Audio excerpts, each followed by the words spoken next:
Well, as our economy stays tight, people's wallets stay tightly shut, and that's having an impact on our charities and organisations which rely heavily on donations.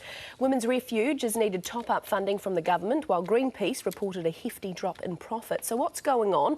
With me now is James Austin from the Fundraising Institute. Good morning, James. What is the biggest problem facing fundraisers at the moment?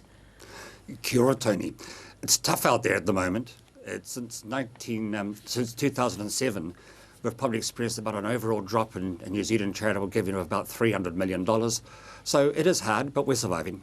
What does that mean for fundraisers? Does it mean they have to reinvent new ways of doing things? It's become more professional, hasn't it? You have to have quite a clear plan as to what you need to do. It has to be professional if to get anywhere. You know, people, no matter how effective you are as a charity, if you just wait at the door for people to come in and give you money, it will not happen, especially when people have less disposable income than they used to. So it is more professional. We're going out there, and the key thing we're going to do is go out there and look for new donors. You've got to go out there and find them, you recruit them. You've got to use more refined ways of doing it. Fundraising, the basic principles of fundraising haven't changed. There are newer, more innovative ways of doing it. Are there still people out there wanting to give money? Has that dropped significantly? Oh, yeah, no, we're a very generous country. Worldwide, New Zealand always gets near close to the top as people in giving both in volunteer time and in cash.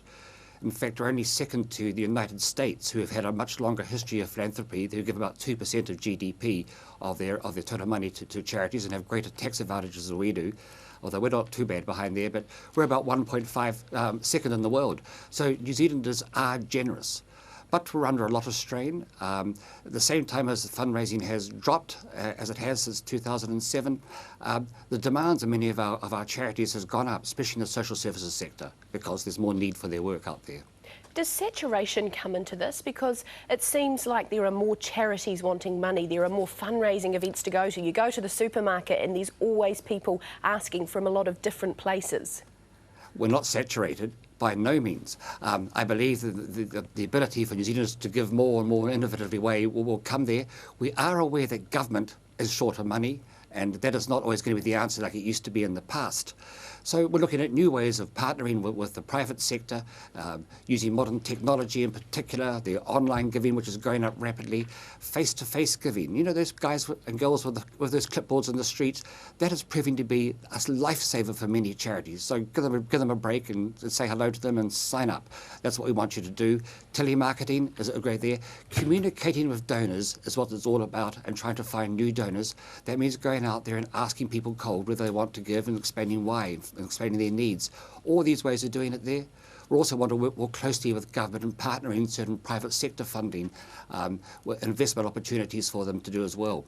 And to make sure those cell phones of ours we all carry out there are able to donate as well. There's all sorts of new ways we're looking at, and we're advocating and promoting as hard as we possibly can to make it easier and give you greater options. The charities that are suffering the most at the moment are those that have traditional, limited ways of raising money. You've got to spread your risk. You just can't rely on direct mail, on one or two events, or one or two stores in the streets, or whatever, or shaking a tin. You've got to have a wide range of activities. And more charities are also going out there and doing their own trading. Take charity shops. There's over 600 of them in New Zealand now, raising money for the charities that are there. So we're looking at new ways. We're coping, we're growing. Saturation, no. Okay. Too many charities, maybe. Okay, James Austin, thank you very much for joining us this morning. A pleasure.